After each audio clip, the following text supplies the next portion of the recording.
छात्रों नमस्कार, शुभ प्रभात। मैंने आपको अभी तक जो है आपके प्रथम पेपर शिक्षा के दार्शनिक परिप्रेक्ष्य के अंतर्गत प्रथम यूनिट जो है आपकी, उससे संबंधित शिक्षण कार्य आपका चल रहा है, जिसमें हमने बीती कक्षाओं में शिक्षा के अभिकरणों के संदर्भ में आपको बताया है।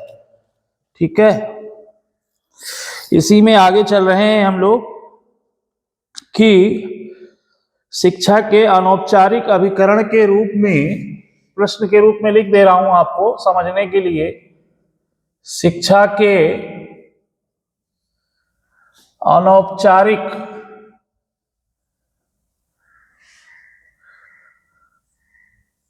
अभिकरण के रूप में, अभिकरण के रूप में परिवार को बताइए।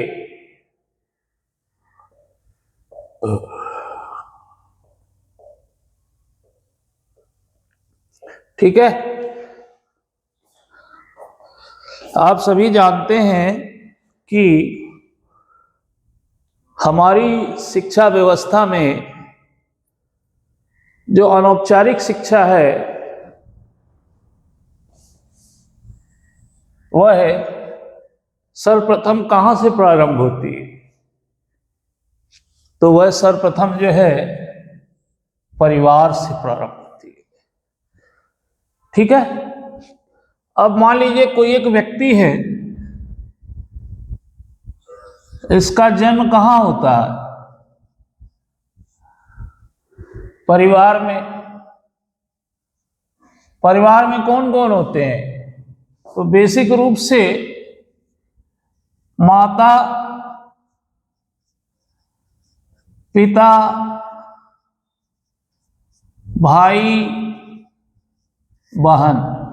अन्य को मैं नहीं लिख रहा हूं, तो ये बेसिक, ये तो जरूर ही होंगे, माता, पिता, भाई, बहन। ठीक है, परिवार में बालक का जन्म होता है। किसी भी व्यक्ति का जन्म ऐसा हो ही नहीं सकता कि परिवार में ना हो या उसका कोई परिवार ना हो। ठीक है, क्योंकि परिवार में जन्म, बच्चे के जन्म लेने के लिए माता पिता का होना बहुत जरूरी होता है, और माता पिता और संतान से मिलकर ही परिवार बनता है। ठीक है, अब मान लीजिए जो कोई परिवार है या ये प्रक्रिया है पूरी, तो ये किसका एक भाग है, ये आपको समझना है। तो ये किसका एक भाग है? ये समाज का एक भाग है। ठीक है, समाज का एक भाग है। हजारों लाखों करोड़ों परिवार, अरबों परिवार मिलकर ही समाज का निर्माण करते हैं। वैसे तो देखा जाए तो छोटे छोटे समाज के रूप भी होते हैं। ठीक है, लेकिन हम एक बड़े समाज की बात कर रहे हैं, जैसे भारतीय समाज। विश्व स्तर पे देखा जाए तो अंतरराष्ट्रीय समाज। ठीक है, बाकी तो एक मोहल्ले में रहने वाले व्यक्तियों का भी अपना समाज होता है। ठीक है, गली में रहने वाले व्यक्तियों का भी अपना एक समाज होता है, लेकिन यहाँ पर हम एक ओवरऑल एक बड़ी समाज की बात कर रहे हैं। तो समाज क्या होता है? समाज व्यक्तियों का समूह होता है।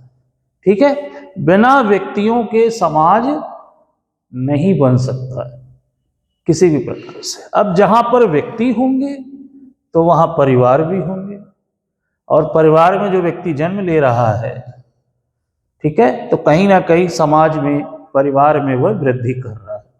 ठीक है, इतनी बात आप समझ गए। हमें शिक्षा के रूप में इसको समझना है। तो अब आप ये देखिए कि जब बच्चे का जन्म परिवार में हो गया तो सर्वप्रथम कौन इसको शिक्षित करेगा? तो आप सभी जानते होंगे, छात्र का प्रथम गुरु उसकी माता होती है। वह अपने माता के घुटनों के विद्यालय में पढ़कर ही किसको समझता है? इसको समझता है। ठीक है, यहाँ क्या करना है, इसकी समझ माता की गोद में ही मिलती है, माता के आंचल में मिलती है। ठीक है, माता ही पकड़कर चलना सिखाती है, एक एक शब्द जोड़कर बोलना सिखाती है। ठीक है, तो प्रथम गुरु कौन हो गया? माता। अब ये जो आपकी प्रक्रिया है शिक्षा, ठीक है, दूसरा शब्द अनौपचारिक, यहां से प्रारंभ हो गया। इतना आप समझ गए। अब परिवार जो है क्या क्या विकास करता है? ठीक है, अब मान लीजिए एक व्यक्ति है या ये बालक है, इसकी किन किन क्या क्या विकास होता है? तो देखिए, सर्वांगीण विकास परिवार से होता है। ठीक है, जो समाज के, अपने परिवार के आवश्यकताओं के अनुरूप होता है। ठीक है, जैसे आप समझ सकते हैं कि बालक का मानसिक विकास होता है। ठीक है, और दूसरा देखिए शारीरिक विकास होता है। विकास शब्द यहां लगा देते हैं, मानसिक विकास, शारीरिक विकास, उसे समझ लीजिएगा। ठीक है, और आगे देखिए, तो व्यक्ति का स्वयं का वैयक्तिक विकास भी होता है, या इसको व्यक्तिगत विकास भी आप कह सकते हैं, वैयक्तिक विकास। ठीक है, और यहां पर आपको देखिए संवेगात्मक विकास भी होता है,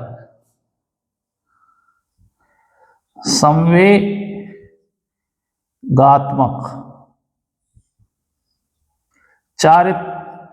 चरित्र का विकास भी होता है, नैतिक विकास भी होता है।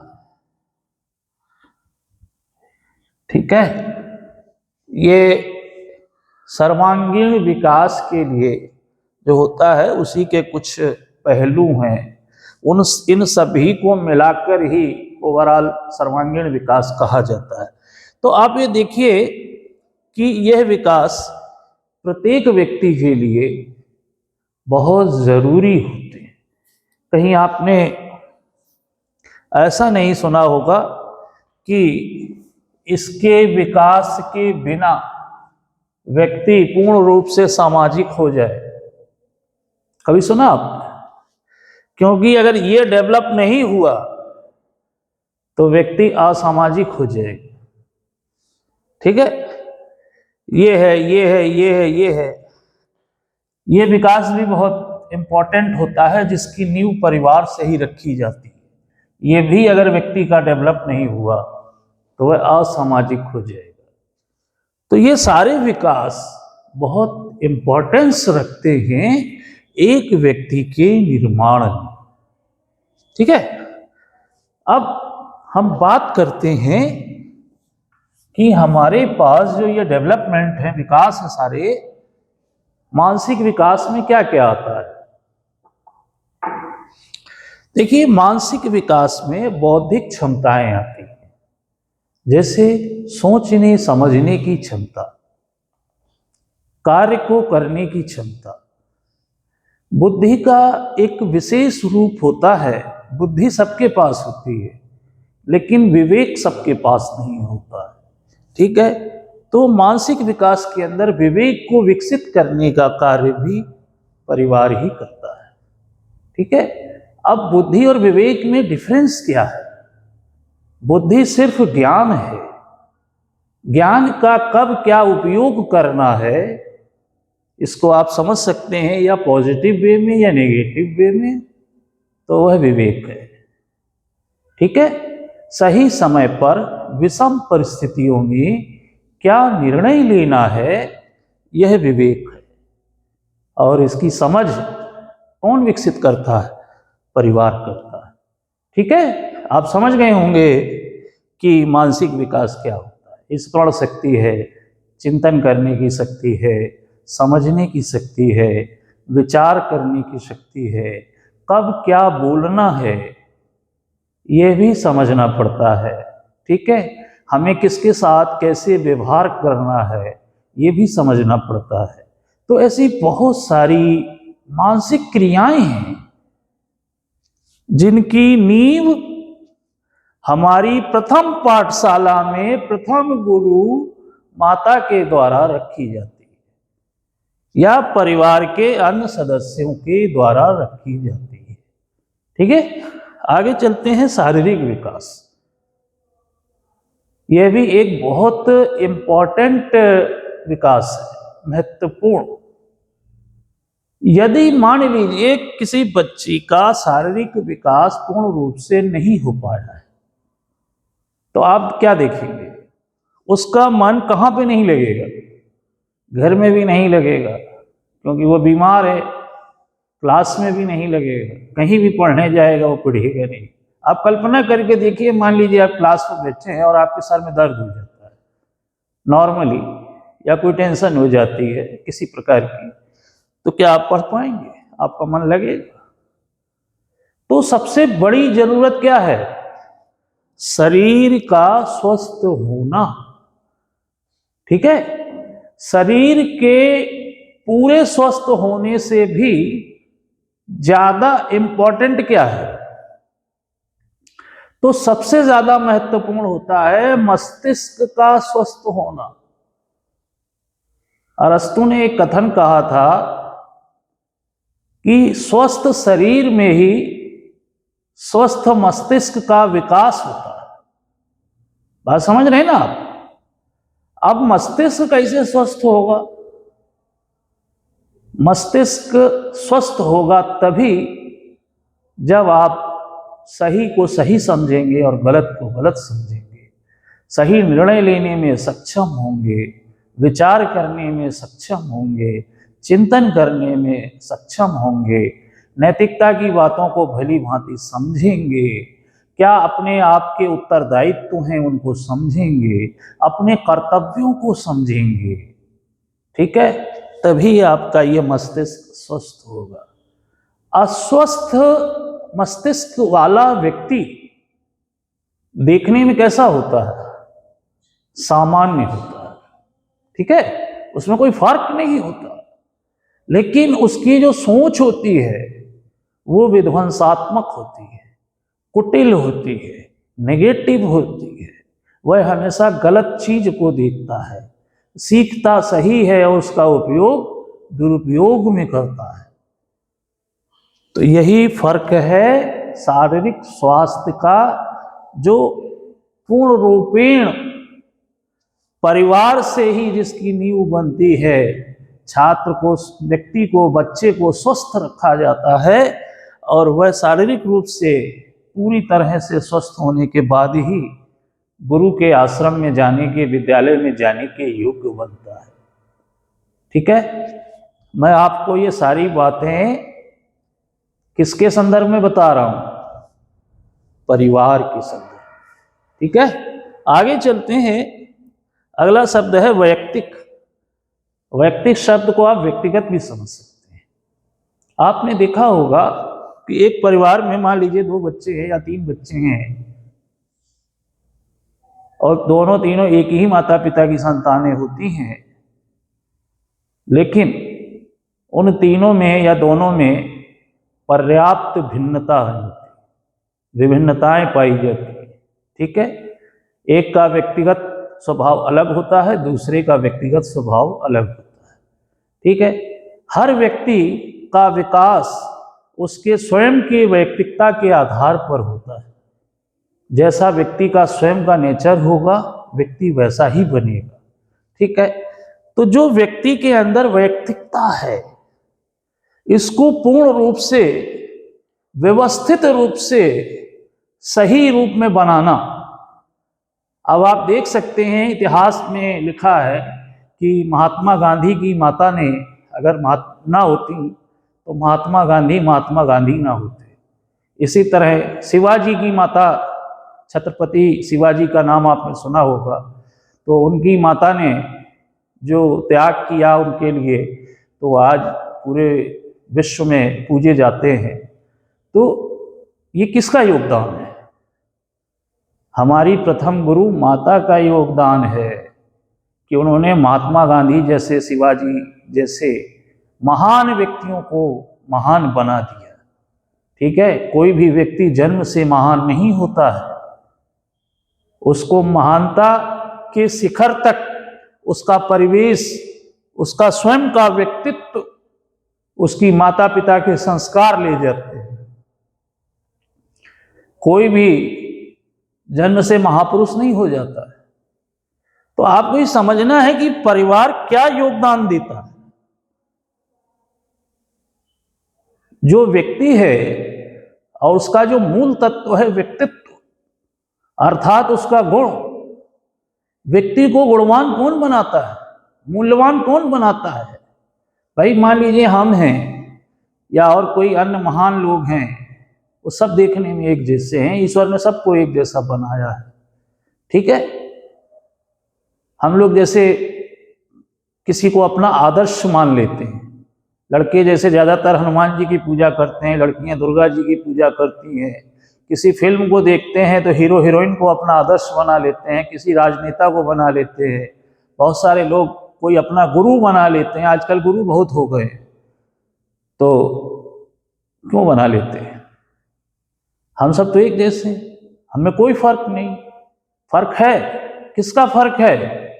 व्यक्ति हम भी हैं, व्यक्ति वो भी है, लेकिन फर्क किसका है? फर्क है व्यक्तित्व का।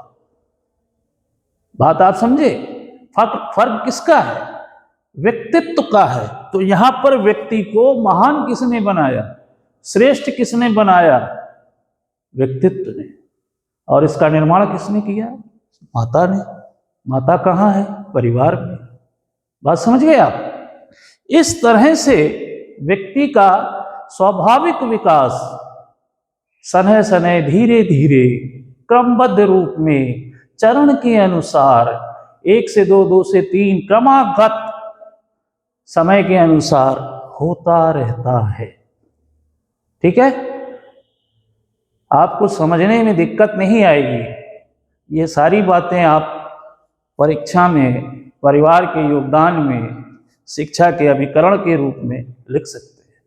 ठीक है, मेरे शब्द किताबी भाषा के नहीं है, व्यवहारिक रूप से आपको बताने का प्रयास कर रहा हूं कि जिससे आप इसको समझ जाएं। अगला शब्द है हमारा संवेगात्मक। तो जिसको इमोशंस से भी लोग जोड़ते हैं, संवेगात्मक। इसका हम आपको एक विच्छेद करके बता रहे हैं। इसका अर्थ है स्वयं का आवेग। आवेग को आप गति भी पढ़ सकते हैं, अर्थात स्वयं की गति, यही संवेग है। ठीक है, स्वयं की ऐसी गति जिस पर आपका नियंत्रण समाप्त हो जाए, अर्थात शरीर का ये वाला भाग काम करना बंद करते, बुद्धि प्लस विवेक, वह गति संवेग है। ठीक है, अब इसको कैसे समझेंगे? संवेग बहुत सारे हैं, आप साइकोलॉजी की कक्षा में आपको समझाए जाएंगे, समझ लीजिएगा। यहां पर मैं आपको उदाहरण के तौर पे 1-2 बता देता हूं। जैसे एक संवेग है, देखिए संवेग प्रत्येक व्यक्ति में होते हैं, ये हम आपको बता दे रहे हैं। कोई भी व्यक्ति ऐसा नहीं है जिसमें ये ना होता हो, बस उसकी मात्रा कम या ज्यादा होती है। जैसे एक संवेग में बता रहा हूं, आपके अंदर भी होगा, हमारे अंदर भी है, और वो है ये क्रोध। ठीक है। अब इसकी जो गति है, जो इसकी तीव्रता है, वो आपने देखी होगी, अपने अंदर भी देखी होगी, सड़क पे देखी होगी, परिवार में कहीं ना कहीं जरूर देखी होगी कि जब इसकी गति बढ़ती है तो क्या होता है, व्यक्ति का ये काम करना बंद कर देता है और इसकी तीव्रता बहुत भयावह होती है। क्षण भर के लिए व्यक्ति में इतनी तीव्रता आती है कि वह सामने वाले को जान से मार भी सकता है। सत्य है ना, मार सकता है कि नहीं। तो ये क्या है, एक गति, इमोशंस, स्वयं का आवेग जो हर व्यक्ति के पास है, लेकिन उत्पन्न होता है विशेष परिस्थिति, विशेष बात, विशेष कथन या विशेष वातावरण के निर्मित होने पर। समझ नहीं पाता आप, ये हो जाता है। कभी कभी व्यक्ति विशेष को देखकर भी ये उत्पन्न हो जाता है। अब मान लीजिए कोई बच्चा है और उसमें ये बहुत है, वह चीजों को फेंकता है, माता पिता को मारता है, तोड़ देता है, ज्यादातर गुस्सा रहता है, जिद करता है, तो ये क्या होगा, इसका प्रथम चरण। बात समझिएगा बात कि यहां पे परिवार का क्या योगदान है। अब जब बच्चा ऐसी हरकतें करता है तो उसको समझाएगा कौन कि हमें यह काम नहीं करना चाहिए, हमें यह व्यवहार जो इसके कारण प्रदर्शित हो रहा है उसको नहीं दिखाना है, चीजों को नहीं फेंकना है। यह समझाने का काम प्रथम गुरु का है। ठीक है। तो जो संवेगात्मक विकास है, जिसमें व्यक्ति अपना नियंत्रण खो देता है, उसको नियंत्रित करने का काम परिवार का है। एक और बता देता हूं आपको, जैसे घृणा, प्रेम, ये भी संवेग है। ठीक है। हीन भावना,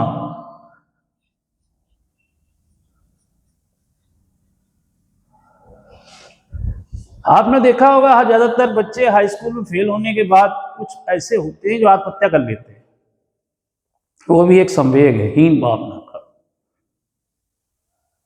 समझे आप। प्रेम, ज्यादातर युवावस्था में देखा होगा, जब बच्चे अपनी एज पर आते हैं तो वैज्ञानिक या शारीरिक हार्मोन्स या किसी भी प्रकार से आप मान लीजिए, जब उनमें ये वाला संवेग हावी होता है तो उनमें सबसे ज्यादा भटकने की संभावना होती है। ठीक है। इसमें वो भटक ना जाएं, अपने मार्ग से ना भटक जाएं, अपनी शिक्षा से वंचित ना हो जाएं, उनके भले और बुरे की समझ विकसित करने का काम परिवार का है। परिवार ही बताएगा जो आप कर रहे हो वो सही है या गलत, अन्यथा ये करने वाला व्यक्ति कभी नहीं समझ पाता है कि वो सही है या गलत। तो इस प्रकार का जो डेवलपमेंट है व्यक्ति के अंदर, वह परिवार से ही होता है। तो आप परिवार के योगदान को समझ रहे हैं ना। आगे चलते हैं हम लोग।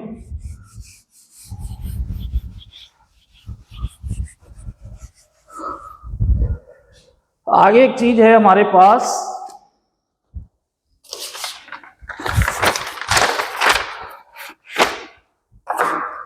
चरित्र।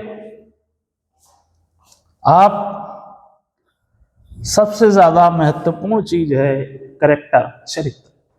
हमारा करोड़ों का धन चला जाए, चोर चोरी करके ले जाए, कोई फर्क नहीं पड़ता, वापस आ जाएगा, उसकी संभावना होती है वापस आने की। लेकिन ये चला जाए तो जीवन में दोबारा वापस नहीं आता है। और इसकी शिक्षा देने का काम कौन करता है? परिवार। उत्तम चरित्र का निर्माण परिवार के द्वारा ही होता है। इसके बाद है नैतिकता, या नैतिक शब्द समझ लीजिए, नैतिकता। ठीक है। नैतिकता क्या है? हम इंसान हैं, सामने वाला भी इंसान है, जीव है, प्रकृति है। इन सभी के साथ हम वही व्यवहार करें। कौन सा व्यवहार? जो हमें स्वयं अपने लिए पसंद है। ठीक है, वही व्यवहार करें जो स्वयं हमें अपने लिए पसंद है, तो वह नैतिकता है। किसी के साथ अमानवीय व्यवहार न करें, दया करें, प्रेम रखें, करुणा रखें, त्याग की भावना हो, कर्तव्य को निभाने की भावना हो।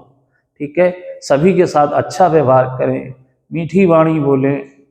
ठीक है, ऐसी जो बातें हैं, सत्यता हो, ईमानदारी हो, ये सारी चीज़ें इसी एक वर्ड्स के अंदर आ जाती हैं। और इसकी बेसिक जानकारी आपको, इसकी नींव रखने का काम कौन करता है? आपका परिवार करता है। ठीक है, तो आज आपने क्या समझा?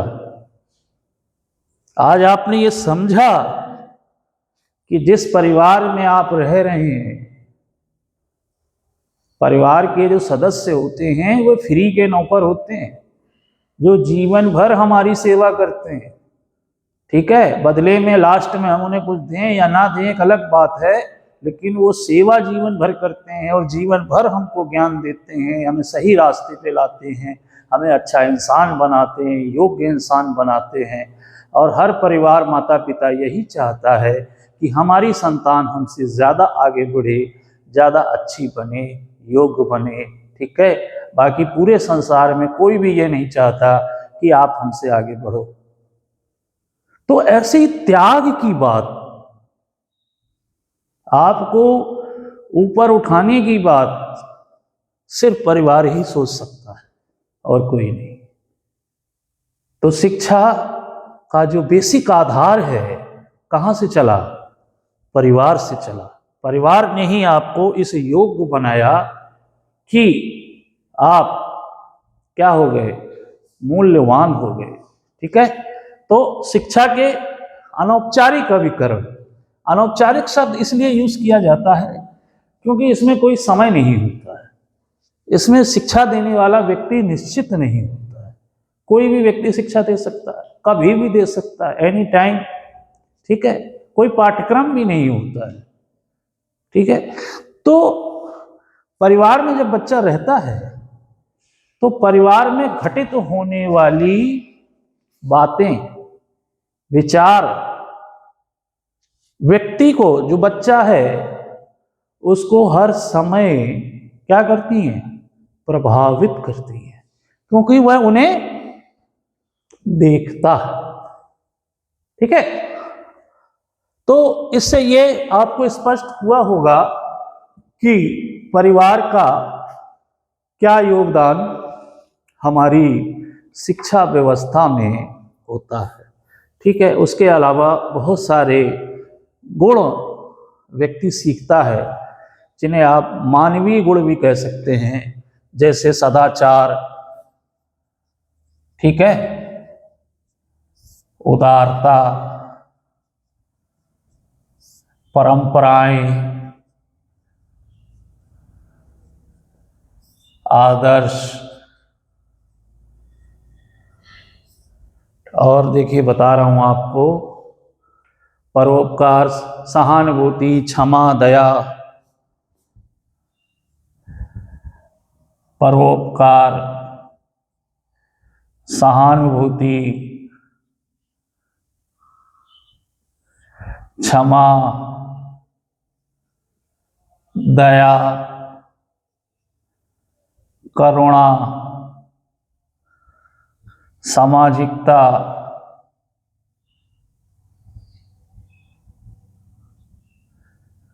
ठीक है, मूल्य, और आपके भ्रातृत्व भाव, बलिदान। देखिए, भ्रातृत्व भाव, बलिदान, त्याग आदि बहुत सारी चीजें ऐसी हैं ओवरऑल जो समाज को चाहिए।